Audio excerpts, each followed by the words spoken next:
காலத்தின் குரல் காலம் 1 குரல் 5. இல்லந்தோறும் மறைக்கல்வி, தினந்தோறும் புத்தெழுச்சி. மறைக்கல்வி ஏன் தேவை? தமிழ்நாட்டில் கல்வி அறிவை பெருக்க எடுத்த முயற்சிகளின் விளைவாக எல்லா மக்களிடமும் சிந்திக்கும் அறிவு வளர்ந்துள்ளது, இன்னும் வளர்ந்து வருகிறது. எப்பொருள் யார் யார்வாய் கேட்பினும் அப்பொருள் மெய்ப்பொருள் காண்பது அறிவு என்றபடி எதையும் அறிவு கொண்டு ஆய்ந்து பார்க்க மக்கள் முயலுகிறார்கள். அறிவு மனிதர்கள் பெற்றிருக்கும் மாபெரும் கொடையாகும். அது கடவுளே தந்தது என்பது கிறித்தவ நம்பிக்கை. ஆகவே அறிவை அன்பின் அடிப்படையில் பயன்படுத்துவது கடவுளுக்கு எதிரானது அல்ல, மாறாக கடவுளை புகழ்வதே ஆகும். இதனால் மனித வாழ்வில் வளர்ச்சியும் முன்னேற்றமும் நிகழ்வதை பார்க்கிறோம். மனித வாழ்வில் ஏற்படுகின்ற மாற்றங்களின் விளைவாக பல புதிய கேள்விகளும் எழுகின்றன, விமர்சனங்களும் பிறக்கின்றன. சமயங்கள் பற்றி, குறிப்பாக கிறித்தவம் பற்றி பல கேள்விகள் கேட்கப்படுகின்றன. குடும்பங்களில் குழந்தைகள் கிறித்தவம் பற்றி கேட்கும் கேள்விகள் சரியானவைகளாகவும் கடினமானவைகளாகவும் இருப்பதை இன்று காண முடிகிறது. பெற்றோர்களும் ஆசிரியர்களும் பதில் சொல்ல முடியாத நிலையையும் நாம் பார்க்கிறோம். மேலும் பிற கிறித்தவ சபையிலுள்ள நம் சகோதரர்களும் பிற கொள்கையாளர்களும் கிறித்தவம் பற்றி கேட்கும் நியாயமான கேள்விகளுக்கும் சந்தேகங்களுக்கும் விளக்கங்கள் கொடுக்க முடியாத நிலையும் உண்டு.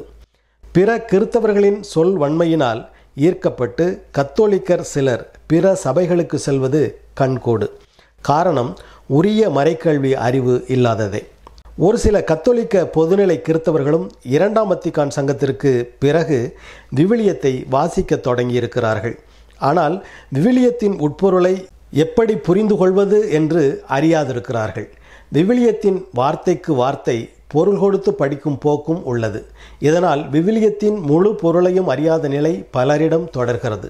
இதற்கு காரணம் உரிய மறைக்கல்வி பெறாததே. சமயங்கள் வாழ்க்கைக்கு வழிகாட்டவே தோன்றின. பொதுவாக கத்தோலிக்க கிறித்தவர்கள் சமயங்களுக்கும் பண்பாடுகளுக்கும் உள்ள தொடர்பை சரியாக புரிந்து கொள்ளாத நிலைக்கு காரணம் உரிய மறைக்கல்வி பெறாததே. ஆன்மீக வாழ்வுக்கும் சமயம் சார்ந்த வாழ்வுக்கும் உள்ள வேறுபாடு புரியாத நிலைக்கு காரணம் சரியான மறைக்கல்வி பயிலாததே. உப்பில்லா பண்டம் குப்பையிலே என்பது போல நற்செய்தி மதிப்பீடுகள், திரு அவையின் பணி, கத்தோலிக்க கிறித்தவர்களின் கடமைகள், உரிமைகள், இறையியல் அடிப்படைகள், கண்மூடித்தனங்கள், மனித மாண்பு முதலியவற்றை பற்றி அறியாமல் வாழும் வாழ்க்கை பயனற்றது என்பதை உணராமல் இருப்பதற்கு காரணம் சரியான மறைக்கல்வி பயிலாததே. எனவே ஆழமான மறைக்கல்வி படிக்க முயல்வது ஒவ்வொரு கத்தோலிக்கருடைய தவிர்க்க முடியாத அடிப்படை கடமையாகும். மறைக்கல்வி என்றால் என்ன? ஊர்களிலும் தெருக்களிலும் வீடுகளிலும் பல்வேறு சமயங்களின் கோயில்கள் நிறைந்திருக்கும் நாடு இந்திய நாடு. அங்கு காலை மாலை இரவு வேளைகளில் ஆராதனைகள், காணிக்கைகள், பலிகள், விழாக்கள் என பல கொண்டாட்டங்கள் நடைபெறுவதை காண்கிறோம். குறிப்பாக சமயம் சார்ந்த தமிழன் மனதில் இறை நம்பிக்கை ஊறி கிடக்கின்றது. இவைகளை காணும்போது மறைக்கல்வி 3 ஊற்றுகளிலிருந்து சுரப்பதை காணலாம். ஒன்று, கடவுள் மனிதர் மீது கொண்டுள்ள ஆழமான அன்பும் அது பற்றி மனிதர்களின் விழிப்புணர்வும். 2வது, உருவமற்ற கடவுளின் வெளிப்பாடு. 3வதாக, மனிதர்கள் கடவுளுக்கு பதிலளிக்கும் செயல்முறைகள்.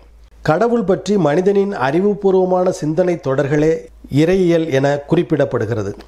ஆகவே மறைக்கல்வி என்பது கடவுள், மனித சமூகம், உலகம் ஆகியவை பற்றிய தகவல்களை ஆய்ந்து அறிந்து கொள்ளும் முறையாகும். கல்வி என்பது வாழ்க்கையை வாழ்வதற்கு படிப்பதன் மூலம் பெறும் அறிவு. மறைக்கல்வி என்பது சமய நம்பிக்கையின் மீது பற்றுறுதி அல்லது பிடிப்புடன் மனிதநேய மதிப்பீடுகளின் அடிப்படையில் அர்த்தமுள்ள வாழ்க்கை வாழ கற்பதாகும். இது வாழ்நாள் முழுவதும், அதாவது ஒவ்வொரு நாளும் நடைபெறுகிற திருப்பயணமாகும். மறைக்கல்வி என்பது கிறித்தவ சமயத்தை பற்றியது மட்டுமல்ல. மறைக்கல்வி என்பது கடவுள் படைத்த படைப்புகள் அனைத்தோடும் தொடர்புடையது. இறைமகன் இயேசு கொண்டு வந்த நற்செய்தியானது உலகம் முழுவதற்கும் பொதுவானது. ஆகவே இயேசு இவ்வுலகிற்கு இன்று நற்செய்தியாக இருக்க வேண்டும் என்றால் இந்த உலகம் புரிந்து கொள்ளக்கூடிய முறையில் கிறித்தவர்களின் வாழ்க்கையானது இயேசுவின் வார்த்தைகளை வாழ்ந்து காட்டும் வாழ்க்கையாக இருக்க வேண்டும். அதற்கு அடிப்படையாக இருப்பது மறைக்கல்விதான். அதை படிப்படியாக பெற வேண்டும். அன்றாட வாழ்க்கை அனுபவத்தை அலசி ஆராய்ந்து பார்க்க சிறந்த இடம் குடும்பம். வாழ்க்கை அனுபவத்தில் முதிர்ச்சி பெற்ற முதியவர்கள், பெற்றோர், குழந்தைகள் அனைவரும் தங்களுடைய வாழ்க்கை அனுபவத்தை குடும்பத்தில் பகிர்ந்து கொண்டு சீர்தூக்கி அதிலுள்ள கிறித்தவ மதிப்பீடுகளை அலசி ஆராயும் போது நம்முடைய கிறித்தவ குடும்ப வாழ்க்கை தரத்தை நன்றாக அறிய முடியும். அவ்வாறு அறியும் போதுதான் இறை வார்த்தையின் ஒளியில் அவரவருடைய வாழ்க்கை அனுபவத்திற்கு பொருள் விளக்கம் கிடைக்கும்.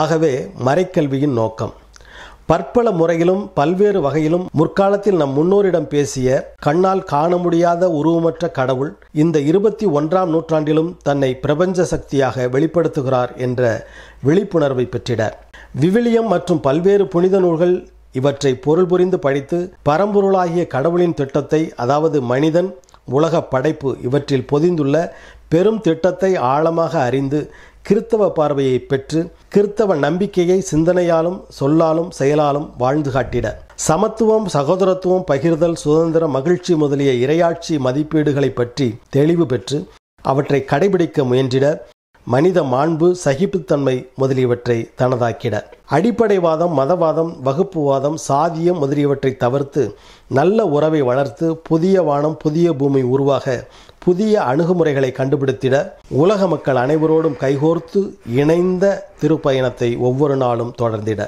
கிறித்தவத்தின் தனி சிறப்பை உணர்ந்திட திருத்தந்தை பிரான்சிஸ் வழியாக இன்று இறைவன் நம்மை இணைந்து பயணிக்கும் திரு அவையாக வாழ அழைக்கின்றார். இறைவனுடைய அழைப்பை ஏற்று அவருடைய திருவுளத்தை நிறைவேற்ற வேண்டிய கடமை கிறித்தவர்கள் அனைவருக்கும் உண்டு. அக்கடமையை நிறைவேற்றுவதற்கு அடிப்படை தேவை மறைக்கல்வியே. 1983ஆம் ஆண்டு வெளியிடப்பட்ட புதிய திருச்சபை சட்டம் 229 இவ்வாறு கூறுகிறது: தத்தம் திறமை மற்றும் வாழ்க்கை நிலைக்கு பொருத்தமான விதத்தில் கிறித்தவ கோட்பாட்டு அறிவை பெற்றுக்கொள்ள பொதுநிலையினர் கடமையும் உரிமையும் கொண்டுள்ளனர். இதனால் அவர்கள் இக்கோட்பாட்டின்படி வாழ இயலும். இதே கோட்பாட்டை அறிவிக்கவும் தேவையானால் பாதுகாக்கவும் முடியும். மேலும் திருத்தூது பணியை செயல்படுத்துவதில் தங்கள் பங்கை ஏற்க இயலும். திருச்சபை பல்கலைக்கழகங்கள், பட்டத்துறைகள் அல்லது சமய கல்வி நிறுவனங்களில் கற்றுக் கொடுக்கப்படுகிற திருமறை இயல்களின் மீது ஆழமான அறிவை வகுப்புகளில் பங்கேற்பதாலும் பல்கலைக்கழக பட்டங்கள் பெறுவதாலும் பெற்றுக்கொள்ளும் உரிமையையும் பொதுநிலையினர் கொண்டுள்ளனர். ஆகவே ஒவ்வொரு கிறித்தவ குடும்பமும் மறைக்கல்விக்கு முன்னுரிமை கொடுக்க வேண்டும் என்பது காலத்தின் கட்டாயமாகும். கணவர், மனைவியர் ஒருவரொருவர் முன்னிலையிலும் தம் மக்கள் முன்னிலையிலும் கிறித்துவின் அன்பிற்கும் அவர் மேலுள்ள நம்பிக்கைக்கும் சாட்சிகளாக நின்று தமக்கே உரிய அழைத்தலுக்கு ஏற்ப வாழ்கின்றனர். கிறித்தவ குடும்பம் இறையாட்சியின் இன்றைய ஆற்றலையும் வரவிருக்கும் பேருநிலை வாழ்வின் மீது உள்ள நம்பிக்கையையும் உரத்த குரலில் பறைசாற்றுகின்றது என்று 2ஆம் வத்திக்கான் சங்கம் கூறுகிறது. குடும்ப உறுப்பினர்கள் ஒவ்வொருவரும் மறைக்கல்வி படிப்பதில் அலட்சிய போக்கோடு மந்த நிலையில் இருப்பார்களேயானால் கிறித்துவின் ஆட்சி உலகில் பரவி வளர்வதற்கு கிறித்தவ குடும்பங்களே தடைக்கற்களாகிவிடும். தொடரும். நன்றி, வணக்கம்.